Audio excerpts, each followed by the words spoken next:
ദേവാലയം, Pattambi road, Kunnamkulam. Guruvayur road near royal hospital, Kunnamkulam. Malinyamuktham Navakeralam ജനകീയ ക്യാമ്പയിന്റെ ഭാഗമായി ഇനി ഞാൻ ഒഴുകട്ടെ എന്ന ക്യാമ്പയിന്റെ 3ാം ഘട്ടം വരവൂർ ഗ്രാമപഞ്ചായത്ത് പ്രസിഡന്റ് പി സുനിത ഉദ്ഘാടനം ചെയ്തു. ഗ്രാമപഞ്ചായത്ത് വൈസ് പ്രസിഡന്റ് കെ ബാബു അധ്യക്ഷത വഹിച്ചു. പരിപാടിയിൽ സ്റ്റാൻഡിംഗ് കമ്മിറ്റി ചെയർമാൻമാരായ പി യശോദ, വിമല പ്രഹ്ലാദൻ, വാർഡ് മെമ്പർമാരായ V Sethumadhavan, P Anitha, assistant secretary Jayasree K, Haritha Keralam mission P Greeshma, MGNREGS AE Sindhu AB, തൊഴിലുറപ്പ് തൊഴിലാളികൾ, സന്നദ്ധ പ്രവർത്തകർ തുടങ്ങി 64ഓളം പേർ പരിപാടിയിൽ പങ്കെടുത്തു. ദേശീയ ഗ്രാമീണ തൊഴിലുറപ്പ് പദ്ധതി AE സിന്ധു പങ്കെടുത്ത് സംസാരിച്ചു.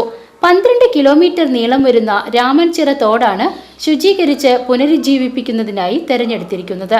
വീണ്ടെടുപ്പ് പദ്ധതിയുടെ ഭാഗമായി വിവിധ തോടുകൾ പുനരുജ്ജീവിപ്പിക്കുന്ന പ്രവർത്തനങ്ങളും പഞ്ചായത്തിൽ നടത്തിവരുന്നുണ്ട്.